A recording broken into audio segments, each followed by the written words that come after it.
Sometimes very small objects can have huge historic significance. Think of the O-ring that led the Space Shuttle Challenger to explode. I write this letter from Washington about a very small object. It's a lead ball, slightly flattened, no bigger than the end of your finger. As small objects go, it's about the saddest I've ever seen.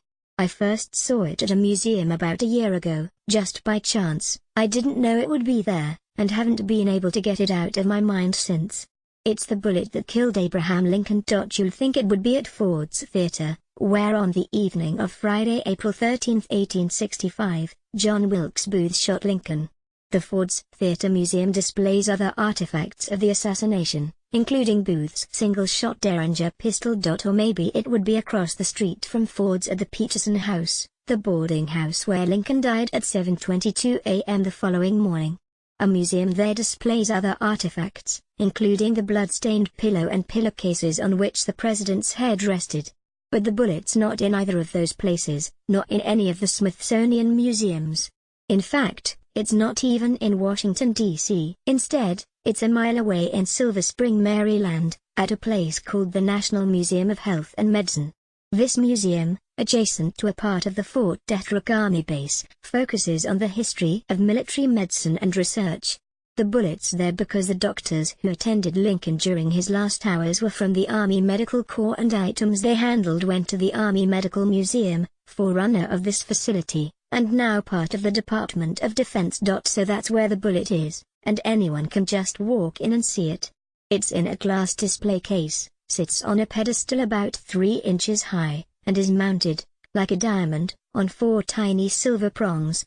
It's dull gray, like a moon rock, made of tin, copper, antimony, and lead. It weighs less than half an ounce.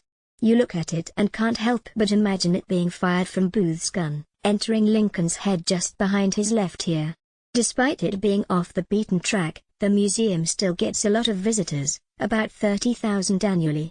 In addition to the bullet, the museum displays fragments of the president's skull, bits of his hair, and the shirt cuffs, stained with the president's blood, of one of the physicians who attended him. Other exhibits are even more gruesome: tools used in Civil War amputations and actual amputated limbs, human fetal skeletons, jars of brains, conjoined twins, and various human body parts including a leg afflicted with elephantiasis. But the Lincoln bullet remains among the museum's most popular exhibits.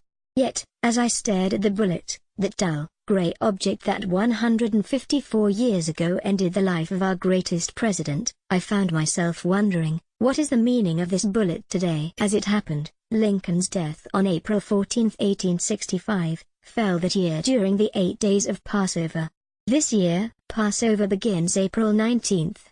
On that evening, I'll sit with my family at our Seder meal and, following tradition, hold up ritual items from a plate in the center of the table and ask aloud, what is the meaning of this matzo? And what is the meaning of this bitter herb? The questions are prompts.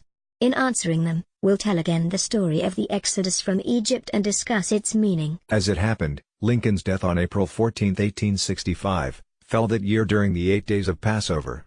This year, Passover begins April 19th. On that evening, I'll sit with my family at our Seder meal and, following tradition, hold up ritual items from a plate in the center of the table and ask aloud, what is the meaning of this matzah? And what is the meaning of this bitter herb? The questions are prompts. In answering them, we'll tell again the story of the Exodus from Egypt and discuss its meaning. So I've been wondering, if I could reach inside the display case at the National Museum of Medicine and Health, release that tiny gray object from its 4 silver prongs, hold it up and ask, what is the meaning of this bullet? What might be the answer? Is it simply that so tiny an object can change history? Dr. Edward Curtis, one of the Army physicians who assisted with Lincoln's autopsy, made this point in a letter to his mother on display at the museum. He wrote there, it lay upon the white china, a little black mass no bigger than the end of my finger, dull, motionless, harmless, yet the cause of such mighty change in the world's history like we may never realize. Or is there another meaning as well? To ask the advice of someone who studied and thought deeply about these issues, I called an eminent Lincoln scholar at the University of Rochester, Larry Hudson. Hudson, Associate Professor of History, teaches courses on Lincoln, the Civil War, and African American Studies. He is author of several books including To Have and to Hold, Slave Work and Family Life in Antebellum, South Carolina, University of Georgia Press, 1997. Following is an edited transcript of our recent phone conversation. Before we get to the meaning of the bullet, does the meaning of Lincoln himself change over time? Lincoln was so colossal that he is ours to use as we see fit, and we do use our historical figures. Look at how we use Hamilton now to feel better because of the popularity of the show. Every year or two we rank our presidents and they move up and down. Really, they shouldn't move. We know all about the great ones, Washington, Jefferson, Lincoln, and Roosevelt. But because everything changes, we change our attitudes. Now Andrew Jackson will move up in the rankings with the people who love Donald Trump because of the similarities between the two of them. And what do we know about the connection between Lincoln and Rochester? Well, for that we must talk about Frederick Douglass because Douglass developed a profound relationship with Lincoln. It was personal. They didn't meet every weekend for a beer, of course, but they noted carefully each other's public expressions. Lincoln was exceptionally skilled at gauging the public mood, the temperature of the populace, and he got some sense of that from listening to Douglass and reading what Douglass wrote. And Douglass was sensitive to that, was touched and flattered by it, as we all would be if we thought that we somehow had the ear of the most important person of the land. Well, for that we must talk about Frederick Douglass because Douglass developed a profound relationship with Lincoln. It was personal. They didn't meet every weekend for a beer, of course, but they noted carefully each other's public expressions. Lincoln was exceptionally skilled at gauging the public mood, the temperature of the populace, and he got some sense of that from listening to Douglass and reading what Douglass wrote.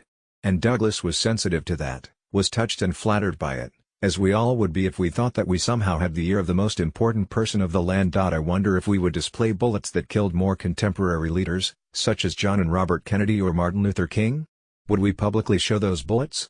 Lincoln's life is already a good distance away from us, but with the Kennedys and King there may be a too soon quality.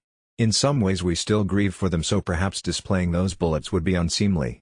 Even so, it is a little macabre to exhibit the Lincoln bullet.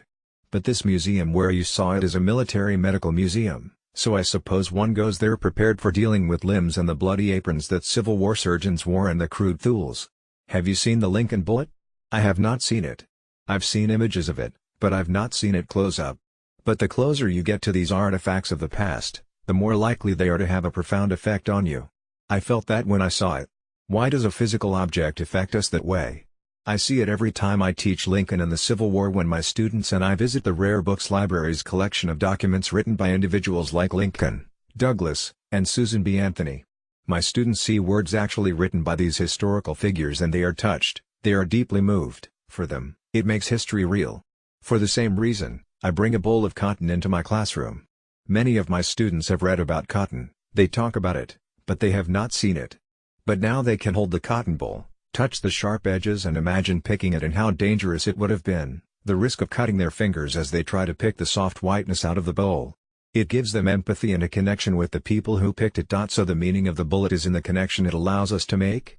That's right, historical artifacts help us make those connections.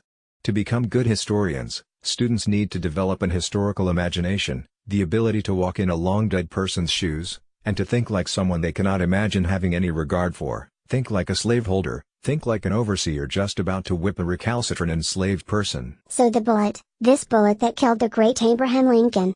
I can imagine my students seeing it and it being so shocking, so personal, the bullet that took this great man away from us. It can hurl them back to the past in a very real and violent way.